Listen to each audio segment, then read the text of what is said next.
Hello friends, welcome to our YouTube channel top study. हम लोग SSC CGL PT 2024 में जितने भी शिफ्ट में पीटी का एग्जाम हुआ था उसमें पूछे गए मैथ के क्वेश्चंस का डिस्कशन कर रहे थे। टोटल 36 शिफ्ट में एग्जाम हुए थे। ये हम लोग का 20वां शिफ्ट है, यानी कि 19 शिफ्ट के में पूछे गए मैथ के क्वेश्चंस का डिस्कशन करके वीडियो अपलोड कर दिया गया है। ये 20वां शिफ्ट है। जो भी इस शिफ्ट में मैथ के क्वेश्चंस हैं उसका डिस्कशन देखते हैं। चलते हैं इसके मैथ के क्वेश्चन पे।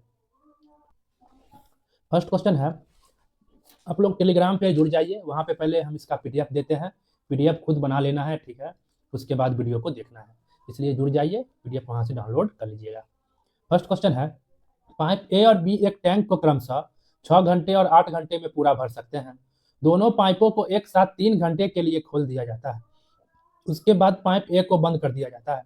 पाइप बी टैंक को भरना जारी रखता है। टैंक कितने घंटे में पूरा भराएगा? एक पाइप ए है, एक पाइप बी है। ये 6 घंटे में, ये 8 घंटे में भरते हैं, ठीक है।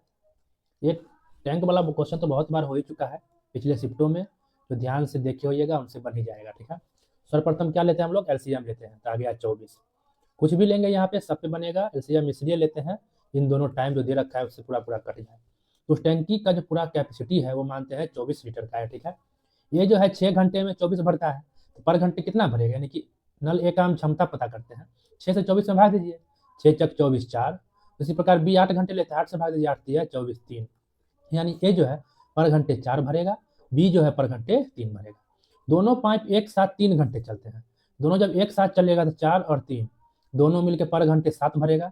और 1 घंटे में 3 घंटे चलता है, तो गुने 3, यानी कि दोनों मिल के 7 दिया 21 भर दिया 3 घंटे चल के। अब कितना बचा है? टोटल 24 है, 21 भर ही दिया तो बच गया कितना? 3। अब ए को बंद कर दिए तो बच गया बी। बी जारी है, बी चल रहा है, तो बी जो है पर घंटे 3 भरता है। तो शेष बचे हुए 3 को भरने में बी को कितना समय लगेगा? पर घंटे 3 भरता है, 3 भरने में 1 घंटा और लगेगा। ये क्लियर? पूछ रहा टैंक कितने घंटे में पूरा भरा जाएगा। स्टार्टिंग में 3 चला था, 1 घंटा ये ले लिया, तो 3 1 4 घंटा में वो टैंक पूरा भरेगा। क्लियर? चलते हैं नेक्स्ट 2 नंबर पर। दिया गया पाई चार्ट एक विशेष वर्ष में एक खेल अकादमी द्वारा विभिन्न खेलों में खर्च की गई धनराशि को डिग्री में दर्शाता है। अध्ययन करके इसका आंसर देना है, ठीक है। चलते हैं आगे, क्या पूछ रहा है। यदि फुटबॉल पर 42,000 खर्च किए गए, ठीक है, फुटबॉल पर 42,000 खर्च हुए हैं। चलते हैं आगे, तो बैडमिंटन, टेनिस और रग्बी पर कुल खर्च। बैडमिंटन, टेनिस और रग्बी, तो बैडमिंटन ये है, ठीक है, 45 डिग्री को दर्शा रहा है बैडमिंटन, 45 डिग्री। टेनिस, टेनिस किस कलर का है? ये 65 है, तो प्लस 65। उसके बाद है रग्बी, रग्बी किस कलर का है? ये 25, ठीक है। यानी इन तीनों को मिला के कुल 135 डिग्री खर्च कर रहा है, यानी कंपेयर करके निकाल लेंगे, ठीक है। ये तीनों मिलकर 135 डिग्री खर्च किया, डिग्री में बोल रहे हैं अभी, ठीक है। अब फुटबॉल पर 42,000 है, तो यहाँ फुटबॉल से हम लोग कंपेयर करके अमाउंट निकाल सकते हैं, ठीक है। तो आगे है क्रिकेट, तैराकी और हॉकी पर कुल मिलाकर खर्च। तो क्रिकेट, तैराकी और हॉकी देखते हैं। तो क्रिकेट है ये 100, ठीक है, प्लस तैराकी स्विमिंग है ये 60, प्लस फिर क्या बचा? हॉकी, हॉकी है ये 30, यानी इन तीनों पे कुल खर्च है 190 डिग्री के बराबर। तो पूछ रहा है मिलाकर की गई खर्च धनराशि से कितने परसेंट अधिक या कम है। यानी इन तीनों पे जो हम खर्च किए 135, तो इन तीनों पर किए गए खर्च से कितना कम या अधिक है? तो 135 तो 190 से कम है, तो कितना कम है बता देना है। कम कितना है? 55, ठीक है। कितने परसेंटेज में पूछ रहा है, किससे कंपेयर करें? 190 से कम है, बट 190 गुने 100%। ये बताया समझ में? यही हो गया कमी। हम ढेर बार ऐसा कंसेप्ट बता चुके हैं पिछले शिफ्टों में। यहाँ कैलकुलेट करिएगा, आंसर आ जाएगा। जिनको भी ना समझ में आया होगा कमेंट में बताइएगा, ठीक है। इसमें कुछ नहीं, ग्राफ देख के ऐड करना था, कितना कम या कितना अधिक है वो बताना था। चलते हैं नेक्स्ट 3 नंबर पे। साधारण ब्याज पर विभिन्न बैंकों में निवेश की गई कुल 2 लाख को 2 भागों में बांटा गया है। एक पर 4%, दूसरे पर 6% का ब्याज प्राप्त होता है।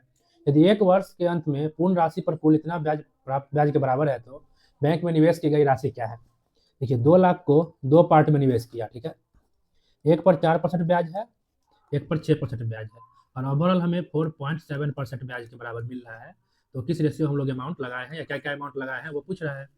तो जब भी दोनों का अलग अलग परसेंटेज ब्याज देके कंबाइंड ब्याज दे रखा हो तो इस तरह लिख के दोनों का अंतर निकालिए। 6 और 4.7 तो निकालेंगे तो 1.3, ऐसे इसका अंतर निकालेंगे 0.7, तो कितना हो गया? 13:7। ये क्लियर? यानी कि 4% पर हम 13 रुपया लगाए होंगे, तो 6% पर 7 रुपया लगाएंगे। तो किस अनुपात में निवेश किया? 13:7 के रूप में निवेश किया, ऐसा ही पूछता है, ठीक है। यहाँ अमाउंट बताना था, 13 7 20, यही 20 का वैल्यू है 2 लाख, इसी अमाउंट को बांटना है, ठीक है। तो 1 का वैल्यू क्या होगा 10,000, क्लियर। 13 का वैल्यू 1,30,000 और 7 का वैल्यू 70,000, यही हम लोग से पूछ रहा था, क्लियर। चलते हैं नेक्स्ट 4 नंबर पर। ए और बी के वर्तमान आयु 3:4 के अनुपात में है, यानी ये 3x है तो ये 4x है। 5 वर्ष पूर्व, 5 वर्ष बैक गए तो उनकी आयु का अनुपात 2:3 हो गया। तो ए की वर्तमान आयु, यानी कि 3x का वैल्यू पूछ रहा है, क्या होगा। यहाँ से कैलकुलेट करके x निकालिए, 3 से गुना होगा 3 3 9x, 3 5 15 बराबर 4 दूना 8x माइनस 5 दूना 10। इधर भेजेंगे तो 9x में से 8x गया x, इधर भेजेंगे तो जाएगा 5, x का वैल्यू क्या है 5, बताना है 3x का, 3 5 15, ठीक है। नेक्स्ट चलते हैं 5 नंबर पर।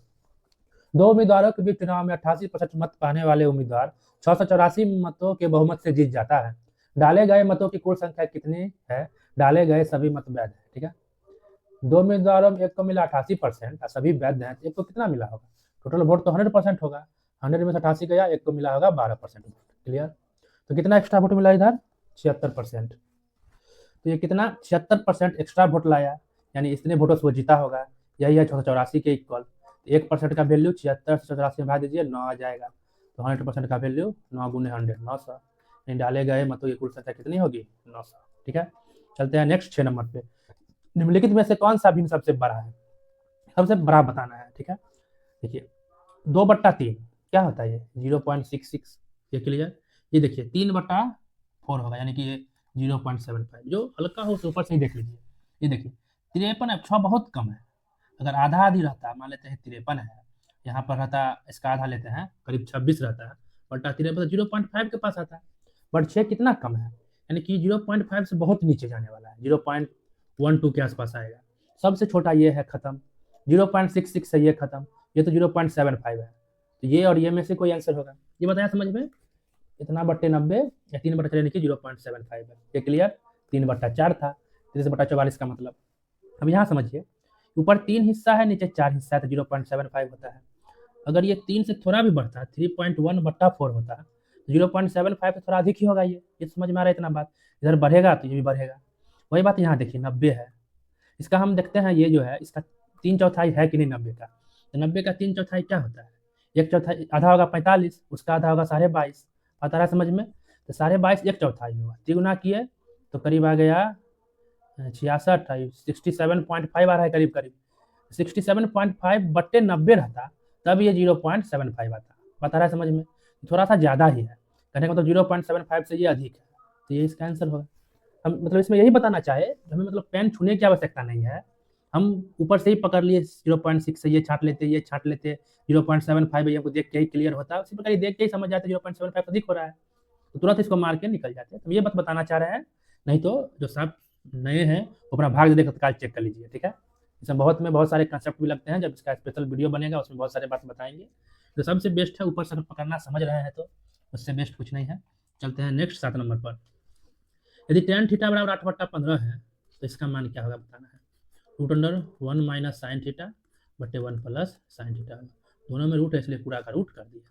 हम नीचे देखिए प्लस में है तो हम माइनस से गुना करते हैं, 1 minus sine theta 1 minus sine theta, ऊपर हो गया 1 minus sine theta into 1 minus sine theta, तो दोनों में से एगो बाहर चलाएगा 1 माइनस साइन थीटा बटे ए प्लस बी इंटू ए माइनस बी है, हो सकता है a² माइनस b², तो लिख सकते हैं 1² माइनस साइन स्क्वायर थीटा, तो 1 माइनस साइन स्क्वायर थीटा किसके बराबर होता है कॉस स्क्वायर थीटा के बराबर होता है, तो नीचे आ जाएगा कॉस स्क्वायर थीटा में से थीटा बाहर आएगा, ठीक है। ऊपर क्या बचा 1 माइनस साइन थीटा का होल स्क्वायर बटे कॉस स्क्वायर थीटा, जिसमें से एक बाहर ये किए स्क्वायर था, एक बाहर ये किए, ये क्लियर। अब यहाँ लिख सकते हैं 1/cos थीटा माइनस यहाँ लिख सकते हैं साइन थीटा बटे में कॉस थीटा, ये होता है tan थीटा, ये होता है sec थीटा। tan थीटा 8/15 है ही, बताना है sec थीटा का मान यहाँ पे पुट करना है।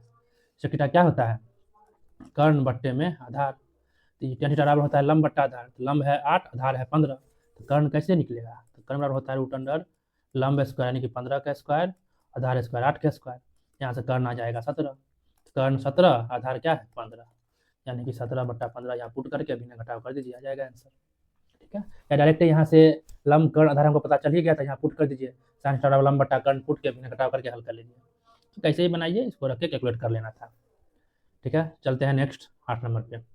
2 क्रमिक छूट देने के बाद 150 रुपये अंकित मूल्य वाला एक खिलौना 105 में बेचा जाता है। 150 रुपये दाम था, कितना बेच रहे हैं 105 में, 2 छूट के बाद। पहली छूट है 12.5%, ठीक है। तो दूसरी छूट क्या होगा बताना है। देखिए हमें मिल रहा है कितना का छूट, 45% का छूट, यानी कि 45 का छूट किस पे, 150 पे गुने 100%, 0 से 0 और 15 दिया 45, यानी कि हमें 30% का डिस्काउंट मिल रहा है। ये बता गया समझ में, यानी ओवरऑल हमको 30 मिल रहा है। जब दो डिस्काउंट, एक डिस्काउंट ए हो एक डिस्काउंट बी हो, तो कंबाइंड डिस्काउंट कैसे निकालते हैं, तो ए प्लस बी माइनस ए गुने बी बटे 100, यही करते हैं। उसमें देखिए तो ओवरऑल आउटपुट कंबाइंड क्या आ रहा है 30%, इसमें एक दे रखा है 12.5, मान लेते हैं ए 12.5 है तो बी क्या होगा, ऑप्शन से ही पकड़ने का कोशिश कर सकते हैं आप, फिर हल करना ही बताएंगे। जैसे अगर 22 लेते हैं तो 22 और 12 क्या होगा, 22 12 34.5 माइनस 12.5 गुने 22 बटे 100 करते। इस तरह करके जो 30 के पास आएगा वो मारना था हमें, 18 तो होने होगा नहीं, ये भी नहीं होगा, 20 पर चेक करते हैं। ये भी ध्यान रखना जब भी हम ऑप्शन चेक करते हैं तो हल्का ऑप्शन ही उठाने की कोशिश करिए हमेशा। जैसे इसी क्वेश्चन को सबसे पहले हम 20 पर ही चेक करते हैं, ये चीज़ ध्यान रखना है, जब भी ऑप्शन जांच करेंगे हल्का ऑप्शन ही करना है, ठीक है।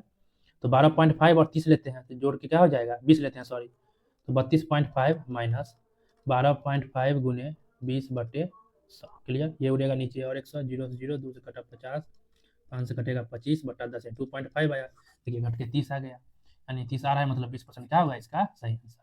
बताया समझ में। नहीं तो आप ये करते, जब परसेंटेज चैप्टर पढ़िएगा, ठीक है, देखिए नीचे आते हैं, 150 था, बेचते बेचते 105 पर लाए, 2 डिस्काउंट था, ठीक है, एक डिस्काउंट था 12.5% का। जब परसेंटेज चैप्टर पढ़िएगा उसमें बनाते बनाते एक्सपीरियंस हो जाएगा और ध्यान रखना पड़ेगा ये सब चीज़। 12.5% का मतलब होता है 1/8 डायरेक्ट, यानी कि 8 पर 1 का छूट दिए, तो 150 था, 8 पर 1 का छूट दिया, यानी कि 7/8 में बेचे हैं, यही हुआ। पहला डिस्काउंट के बाद इतना पे आया है, इसे हमें कैलकुलेट करना ही पड़ेगा, समझे, कैलकुलेट थोड़ा सा तो मांगेगा ही, 31.25 करीब आया है, ठीक है। तो इतना आया, इस पर डिस्काउंट देंगे फिर 105 पे पहुंचे हैं, यहाँ कितना का डिस्काउंट हो रहा है, अंतर देखिए 5 घटाइएगा तो जाएगा 26.25, यानी कि 26.25 का डिस्काउंट किस पे फिर से मिला है, 31.25 पे 100%, इसे कैलकुलेट कर ही आ रहा है 20%, यानी कि हम लोग 20% का सेकंड डिस्काउंट दिए हैं। इस तरह बनाते, इसे भी थोड़ा कैलकुलेशन है ही, ठीक है, और थोड़ा ऊपर ऊपर हल करना सीखिएगा तो यही पकड़ के आप लोग मार लेते। चलते हैं नेक्स्ट 9 नंबर पर, निम्नलिखित तालिका का अध्ययन कीजिए और प्रश्न का उत्तर दीजिए। इंजीनियरिंग में 120 लड़के हैं, 80 लड़कियां हैं, मेडिकल में 80 लड़के हैं, 120 लड़कियां हैं। तो मेडिकल का चयन करने वाले विद्यार्थियों में कितने % लड़के हैं, तो मेडिकल का चयन करने वाले कितने विद्यार्थी हैं, 120 80 200, इसमें कितना % लड़के हैं, तो लड़के तो 80 है, वही कितने % है, तो 80 जो है 200 का कितना % है बता देना है, वही हम लोग से पूछ रहा है, तो कट के आ गया 40%, ठीक है, 40% लड़के जो है मेडिकल में है, ठीक है, यही पूछ रहा था। नेक्स्ट चलते हैं 10 नंबर पर, 18 सेंटीमीटर भुजाओं वाले समबाहु त्रिभुज का क्षेत्रफल क्या होगा। समबाहु त्रिभुज किसको कहते हैं, इसके तीनों भुजा बराबर होते हैं, इसका एरिया होता है 3/4 गुने भुजा स्क्वायर, जो भी भुजा देगा वो रख देना है। एरिया पूछ रहा था 3/4, भुजा है कितना 18, 18 का स्क्वायर 18 गुने 18, ये 2 9 2 से 2 नमा, तो 9 नमा 81√3 क्या हो गया उसका एरिया। नॉर्मल नॉर्मल क्वेश्चन ही सब है, ठीक है।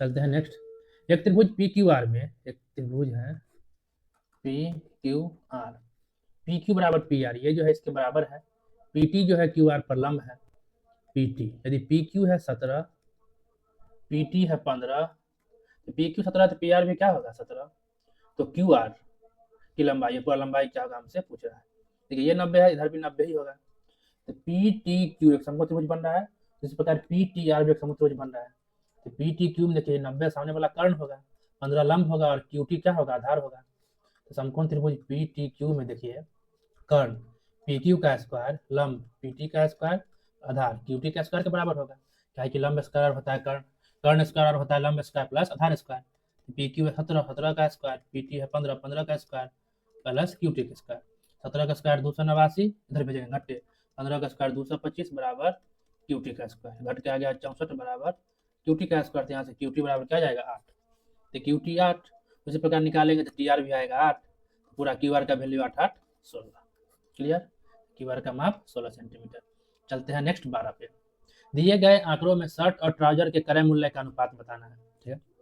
विक्रय मूल्य 1200 है तो लाभ 20% होता है, जो भी क्रय मूल्य होता है उसी में हम लाभ को जोड़ते हैं तब तो पहुंचते हैं सेलिंग प्राइस विक्रय मूल्य पर, फर्स्ट कंडीशन में जो भी क्रय मूल्य होगा 20% का लाभ ले रहे हैं, यानी कि 20% बढ़ा देते हैं एक्स को, 120/100, यानी जो भी क्रय मूल्य है 20% प्रॉफिट लिए तो 20% बढ़ा दिए तो पहुंच जाएंगे विक्रय मूल्य पे। तो यहाँ से क्रय मूल्य आ जाएगा कितना, 1000 रुपये काट के, ठीक है। इसी प्रकार सेकंड कंडीशन में यदि वाई क्रय मूल्य है 10% का लाभ है तो 10/100 में बेचेंगे, 60 में बेच रहे हैं, यहाँ से क्रय मूल्य इसका आ जाएगा 600।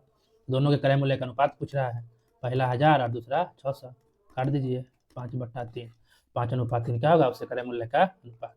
चलते हैं 13 पर। एक लंबवृत्तीय है, शंकु के आधार की त्रिज्या 9 है, ऊंचाई 49 है, शंकु का वक्र पृष्ठ क्या होगा। शंकु ये आकृति शंकु है, ठीक है, इसमें ये लंबाई है, इसका त्रिज्या है, ये हाइट है, मतलब सॉरी ये तिरछा जो है एल, ये होता है त्रिज्या ऊंचाई, ये होता है, ठीक है। और किसी का भी वक्र पृष्ठ पूछता है तो टॉप और बॉटम को छोड़ के, यानी ऊपर और नीचे छोड़ के साइड वाले एरिया को ही वक्र पृष्ठ कहते हैं, ठीक है। तो शंकु का वक्र पृष्ठ होता है पाई आर एल, पाई 22/7, पाई का वैल्यू और रेडियस, एल त्रिज्या ऊंचाई होता है, ठीक है। जब पूर्ण पृष्ठ पूछेगा तो वक्र पृष्ठ प्लस नीचे वृत्त है, एक वृत्त को भी ऐड कर दीजिए, होता है पूर्ण पृष्ठ। इसी में पाई आर कॉमन लेते हैं तो एल प्लस आर होता है, ठीक है। हमसे पूछा था वक्र पृष्ठ, यानी कि पाई आर एल का वैल्यू पूछ रहा है, पाई 22/7, त्रिज्या 9 और त्रिज्या कुछ आ जाए 49, इसे कैलकुलेट कर लीजिए, आ जाएगा 1386, ठीक है। देखिए 7×7 = 49, पूरा गुना करने की जरूरत भी नहीं है, 7×9 = 63, 3 गुना 6 इकाई अंक देख के मार देना है, ठीक है। एक ही में 6 था। सिद्धि अपने स्कूटर को 71,785 में बेचकर विक्रय मूल्य के 1/5 भाग के बराबर लाभ अर्जित करती है, उसका लाभ परसेंट क्या होगा। सेलिंग प्राइस के 1/5 भाग, कहने का मतलब सेलिंग प्राइस 5 रुपए है, जिसका 1/5 भाग लाभ होता है, तो लाभ क्या होगा, सेलिंग प्राइस का 1/5, यानी कि 1 रुपए का लाभ है। 5 रुपए में बेच रहे हैं, 1 रुपए का लाभ है, तो क्रय मूल्य क्या होगा, 5 में से घटा दीजिए, 4 रुपए क्रय मूल्य होगा, 4 में खरीदे होंगे, 5 में बेच रहे हैं, 1 का फायदा हो रहा है, तो कितने परसेंट लाभ हुआ, ठीक है। तो लाभ परसेंट निकाल देना है, 1 रुपए के लाभ है, यानी कि बट्टा क्रय मूल्य पर देखते हैं, बट्टे 4 × 100%, काट दीजिए, 25% का लाभ हुआ। ये सब बात आ रहा है समझ में, बेसिक बेसिक चीज़ें हैं, ना समझ में आएगा जिनको बोलिएगा और हम तोड़ के बताएंगे पूरा बेस से लेके, ठीक है। Next 15 number.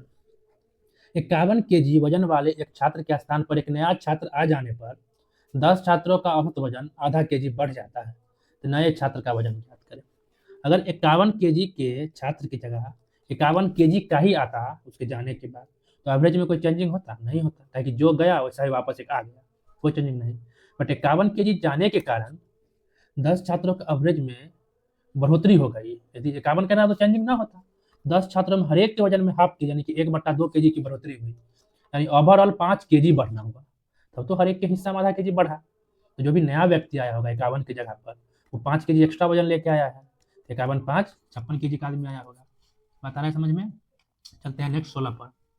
4a² और x का मध्यानुपाती ये है, तो x का मान क्या होगा, दो संख्या a और b देखिए, उसका मध्यानुपाती पूछेगा तो √a भी करते हैं हम लोग, ठीक है। उसी प्रकार 4a² है और x है, तो गुने x, इसका मध्यानुपाती √, लगाएंगे बराबर 1/5 इक्वल दे रखा है, ठीक है। तो 4a² x, रूट हटा के इधर स्क्वायर चढ़ेगा, कहीं भी ध्यान रखना है, रूट हटेगा इधर बराबर में b हो, उठा इधर आके स्क्वायर चढ़ता है, ठीक है। स्क्वायर चढ़ेगा 1/5 a का स्क्वायर, 1/5 a का स्क्वायर 25a², कोई दिक्कत नहीं। यहाँ से x बराबर 1 बट्टे नीचे जाएगा, 25 चौके 100, a² गुना के पावर, ये हो गया x का वैल्यू, ठीक है। चलते हैं 77 नंबर पर। tan 55 डिग्री बट्टे cot 35 डिग्री का मान क्या होगा। तो tan 55 डिग्री बट्टे में cot 35 डिग्री, ध्यान रखना है cot 90 - थीटा बराबर होता है tan थीटा, या tan 90 में बराबर होता है cot थीटा। ऊपर देखिए बदलते हैं, ऊपर क्या लिख सकते हैं हम लोग, tan 90 घटे 35 लिख सकते हैं, घट के 55 ही होगा, ठीक है। tan 90 में हो जाएगा cot थीटा, ऊपर हो गया cot 35 डिग्री, नीचे भी है cot 35 डिग्री, दोनों कट सकता है, वैल्यू क्या हो गया, यही इसका आंसर। चलते हैं 18 नंबर पर। 7 इकाई त्रिज्या वाले एक वृत्त पर, 7 इकाई त्रिज्या वाला एक वृत्त है, एक सर्किल है जिसका त्रिज्या है 7 इकाई। PQ PR प्रत्येक की लंबाई समान जीवा है, तो 2 जीवा है जिसकी लंबाई 7 ही 7 है, एक जीवा इसे लेते हैं PQ और QR, इसको QR मानते हैं, एक जीवा और लेते हैं PQ, इससे मिला है, सॉरी लाइन थोड़ा टेढ़ा हो गया, चलिए यह PQ, सेंटर है O, इसको इससे मिला दिए, टीवी रेडियस है 7, अजीवा सब भी है 7 7, ये क्लियर। तो पूछ रहा है PR की लंबाई, इस PR को मिला देते, इसका लंबाई पूछ रहा है, यहाँ ध्यान दीजिए, ये 7 है, 7 है, 7 है, 7 है, तो PORQ एक समचतुर्भुज बन गया। तो किसको कहते हैं? वैसा चतुर्भुज इसके चारों भुजा सेम हो और ये सामने सामने के कोण सेम हो, 90 नहीं हो, सेम होना चाहिए, थीटा थीटा, ये बी तो ये बी। बात है समझ में? तो वही देखिए, अगर इसको हम ऐसे मिला दे, इसको OQ को, ये भी रेडियस है, ये भी 7 होगा, OQ भी क्या होगा? 7 ही होगा। अब देखिए OPQ एक समबाहु त्रिभुज बन गया, ये 7, ये 7, ये भी 7। उसी प्रकार OQR भी एक समबाहु त्रिभुज बन गया, 7 7 7। किसी भी समबाहु त्रिभुज में तीनों भुजा सेम होते हैं और प्रत्येक कोण होता है 60 डिग्री का। ये क्लियर? यानी ये 60, ये भी 60, ये भी 60, ये भी 60, ये एंगल त्रिभुज का है 60 और ये भी 60। देखिए 60 60 सेम हुआ, ये 120 120 सेम हुआ, तो समचतुर्भुज का गुण तो फॉलो कर रहा है। तो OPQ वाले क्या बना? समचतुर्भुज। ये ध्यान रखना है, क्या बन गया? समचतुर्भुज। ठीक है, हमसे पूछ रहा है PR की लंबाई। समचतुर्भुज या किसी भी चतुर्भुज में जब हमने इस तरह भुजा मिलाते हैं क्रॉस करके, दोनों उसके विकर्ण कहलाते हैं। ठीक है, तो समचतुर्भुज का क्षेत्रफल का फॉर्मूला होता है 1/2 गुने विकर्णों का गुणनफल। एक विकर्ण D1 मानते हैं, एक को D2 मानते हैं। समचतुर्भुज का एरिया क्या होता है? 1/2 गुने विकर्णों का गुणनफल। ठीक है, इसमें हम लोग इस समचतुर्भुज का एरिया क्या लिख सकते हैं? 1/2 गुने विकर्णों का गुणनफल। एक विकर्ण है PR, एक विकर्ण हो जाएगा OQ बराबर। इसका पूरा एरिया इस तरह भी लिख सकते हैं, OPQ एक है समचतुर्भुज, सॉरी समबाहु त्रिभुज। उसी प्रकार OQR भी एक है समबाहु त्रिभुज। समबाहु त्रिभुज का एरिया होता है 3/4 गुने भुजा स्क्वायर। यहाँ पर दो समबाहु त्रिभुज है, दोनों सेम है, तो दोगुना कर दिए तो पूरा एक बन गया समचतुर्भुज। तो ये भी समचतुर्भुज का क्षेत्रफल, ये भी समचतुर्भुज का क्षेत्रफल हुआ। इस पर हम लोग हल कर सकते हैं। 1/2 PR बताना है तो PR का PR, OQ 707, तो √3/4, भुजा तो 7 ही है, 7 का स्क्वायर गुने 2। ठीक है, ये 2 दूना 4 काट सकते हैं, इस 2 से 2 खत्म, इस 7 से कट के 1 7 बचा, यानी PR का वैल्यू क्या हो गया? 7√3 इसका आंसर होगा। देखिए देखिए, ये आंसर दे रखा है, मतलब ऑप्शन के हिसाब से मार दीजिए। 7√3 तो कोई नहीं है, नीचे √3 है, तो 7√3 अगर हम √3 से ऊपर भी और नीचे भी गुना कर दें तो √3 3 होगा, 7 21/√3, यानी कि 7√3 ही 21/√3 है। हो गया आंसर इसका। नहीं समझ में आया है कमेंट बॉक्स में बताना है। नेक्स्ट 19 नंबर, एक वृत्ताकार दौड़ में 4800 मीटर की वृत्ताकार दौड़ में A और B एक ही बिंदु से एक ही समय पर 36 की चाल से एक 54 की चाल दौड़ना शुरू करते हैं और विपरीत दिशा में 36 इधर है तो 54 वाला इधर दौड़ रहा है। पहली बार कब मिलेंगे? सेम कंसेप्ट का वीडियो पिछले शिफ्ट में हुआ है। जब विपरीत दौड़ते हैं हमेशा बताया है चाल को जोड़ना है। तो पहली बार कब मिलेंगे? समय बताना है। समय होता है दूरी बटा चाल। तो दूरी क्या है? इतना वृत्ताकार पथ है वो है 4800 मीटर है, वही दूरी है, और चाल क्या है? दोनों को ऐड करिए, 36 और 54 ऐड करेंगे तो 100 हो गया, सॉरी 90 हो गया किलोमीटर प्रति घंटा में। ठीक है, ऊपर रखेंगे हम लोग किलोमीटर में, 4800 मीटर को किलोमीटर में बदलेंगे तो क्या करेंगे? 1000 से भाग देंगे, यानी कि 4.8 किलोमीटर होगा, और देंगे 4.8, ये लग गया समय। क्लियर? यानी कि 4.8/90 इतने घंटे लगेंगे, क्योंकि किलोमीटर और किलोमीटर प्रति घंटा में लिए हैं, इतना घंटा समय में वो पहली बार मिलेंगे। आंसर बताना है सेकंड में। 60 से गुना किए, मिनट में बदला, फिर 60 से गुना किया, सेकंड में बदला, क्या कि घंटे में निकला था। सब उड़ाएंगे नीचे 100, 2 शून्य से दोनों शून्य खत्म, 3 तिया 9, 3 दूना 6, ये 3 दूना 6, 2 दूना 4 गुने 48, 192 सेकंड में वो पहली बार मिलेंगे। क्लियर? सेम कॉन्सेप्ट का क्वेश्चन पिछले शिफ्टों में हुआ है। चलते हैं नेक्स्ट 20 नंबर पे। दिया गया पाई चार्ट का आंसर बताना है। ठीक है, दिया गया है कि पुस्तक का अंकित मूल्य 270 है। अंकित मूल्य इसके क्रय मूल्य से 20% अधिक है। यह अंकित मूल्य मार्केट प्राइस, और क्रय मूल्य कॉस्ट प्राइस से 20% अधिक है। कॉस्ट प्राइस जो भी है 20% अधिक है, तो 120/100 ही क्या है? 270। यहाँ से क्रय मूल्य क्या होगा? 270, इस 100 गुने में नीचे जाएगा 120, ये हो गया क्रय मूल्य। क्लियर? आगे पूछ रहा है एक प्रति प्रकाशित करने में कागज की लागत क्या होगी? ये तो ओवरऑल लागत है एक पुस्तक का, इस पुस्तक में सिर्फ कागज की लागत पूछ रहा है, ये लागत सब दे रखा है। कागज यानी कि पेपर 25% है, जो भी लागत लगाएंगे उसका 25% कागज लगता है, इसका 25% कर दीजिए, 25/। क्लियर? ये निकल जाएगा सिर्फ कागज का लागत। 25 चौके 0 से 0, 3 नमा 27, 3 चौके 12, 4 से काटेंगे 25। क्लियर? 25 नमा 225/4 भाग देने पर आ जाएगा 56 पॉइंट समथिंग, वही क्या हो जाएगा इसका आंसर। क्लियर? चलते हैं नेक्स्ट। यदि किसी वृत्त के चाप PAQ और RBS सर्वांगसम है, सर्वांगसम का मतलब होता है सभी चीजें सेम, तो PQ और RS का अनुपात क्या है? सब चीज़ सेम है तो रेशियो निकालेंगे तो अनुपात 1 होगा। किसी का लंबाई 10 है, इसका भी लंबाई 10 है, दोनों का अनुपात पूछेंगे तो अनुपात तो 1 ही होने वाला है। वही बात पूछ रहा है। नेक्स्ट 22, निम्नलिखित का मान ज्ञात करें। इसका मान क्या होगा बताना है, इसे हल कर दीजिए। देखिए साइन ए बटा 1 प्लस कॉस ए है, तो इसको क्या लिख सकते हैं हम लोग, कॉट ए है तो कॉस ए बट्टे में साइन ए, ठीक है। कॉट ए बराबर यही होता है कॉस ए बट्टे साइन ए। हल करते चलिए, यहाँ देखिए यदि हम गुना करते हैं ऊपर नीचे 1 माइनस कॉस ए से, तो साइन ए सॉरी हम थीटा लिख दिए थे, 1 प्लस कॉस ए गुना करते हैं 1 माइनस कॉस ए बट्टा 1 माइनस कॉस ए से, प्लस में हो गया कॉस ए बट्टे में साइन ए। दोनों गुना करेंगे तो ए स्क्वायर माइनस बी स्क्वायर बैठेगा, तो 1 प्लस कॉस ए तो 1 स्क्वायर माइनस कॉस स्क्वायर ए होगा, तो 1 माइनस कॉस स्क्वायर ए बराबर क्या होता है, साइन स्क्वायर ए, ठीक है। फॉर्मूला ध्यान रखना होगा। इस दोनों को मिला के नीचे हो गया साइन स्क्वायर ए, ऊपर बचा sign A into 1 minus cos A बट्टे में यहाँ बचा साइन स्क्वायर ए, एक साइन से कट के एक साइन ए बचेगा, प्लस में यहाँ बच रखा है कॉस ए बट्टे में साइन ए, दोनों का भी का जोड़ कर दीजिए। दोनों के नीचे में साइन ए है तो यहाँ भी हो जाएगा साइन ए, यहाँ 1 माइनस कॉस ए प्लस में कॉस ए, इससे ये खत्म, तो 1 बट्टा बचा साइन ए, यह हो जाएगा कॉस ए के से बराबर। Clear, 2 number answer. चलते हैं नेक्स्ट 23 नंबर पर। x प्लस 1 बटा x बराबर 2 है तो इसका मान क्या होगा बताना है। कितना बड़ा दे रखा है बट ये क्वेश्चन में कुछ नहीं है। सीधे यहाँ देखिए x का वैल्यू यदि हम 1 लेते हैं तो 1 प्लस 1 बटा x का फिर 1 रख दिए, ठीक है, 2 के इक्वल, यानी x के वैल्यू को 1 रखने पर सेटिस्फाई कर रहा है, आप भी 1 रख दीजिए यहाँ पे, 1 के पावर इतना क्या होगा 1 ही होगा, 1 के पावर इतना क्या होगा 1 ही होगा, तो 1 1 2 आंसर, बस कुछ नहीं था। चलते हैं नेक्स्ट 24 नंबर पर। 19 के पावर 200 है, इसमें 20 से भाग देंगे शेषफल क्या बचेगा वो बताना है, ठीक है। देखिए कहीं भी 9 है, इसमें 8 से भाग देंगे शेषफल क्या बचता है 1। अब कहीं हम 7 लिखे, 8 से भाग देना है, शेषफल क्या बचेगा भागे लगना है, शेषफल बचेगा 7। इसी से आप 7 लिखिए या दोनों का अंतर देखिए कितना क्या है, 1 कम है, तो -1 भी आप शेषफल लिख सकते हैं। ये क्लियर, ये ध्यान रखना है। तो 20 से 19 से भाग देंगे शेषफल क्या बचेगा -1। पिछले शिफ्ट में हम बताए थे ये सब का कॉन्सेप्ट, ठीक है। -1 के पावर 200 है, तो 200 बार हम जाएंगे -1 को लेकर, तो क्या बचेगा 1 ही, नीचे 20 था। तब बताइए 20 में हम 1 से भागे शेषफल क्या होगा 1 ही होगा, तो ये रहा क्या आंसर। ये समझ में आया, नहीं समझ में आया तो कमेंट बॉक्स में बोलिएगा, हम शेषफल का कंसेप्ट बता के समझा देंगे, ठीक है। चलते हैं नेक्स्ट 25 नंबर पर। निम्नलिखित को सरल करें।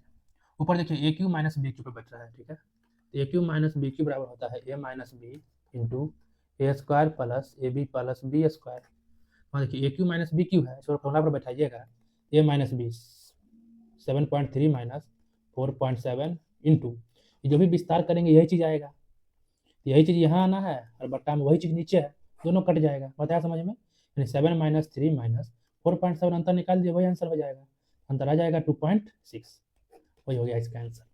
तो वीडियो कैसा लगा, अच्छा लगा तो वीडियो को लाइक करें, चैनल को सब्सक्राइब करें, और जिस भी क्वेश्चन पर प्रॉब्लम हो या जो भी कंसेप्ट समझ में ना आया हो कमेंट बॉक्स में बताइएगा, उस पर हम वीडियो बना के तुरंत डाल देंगे।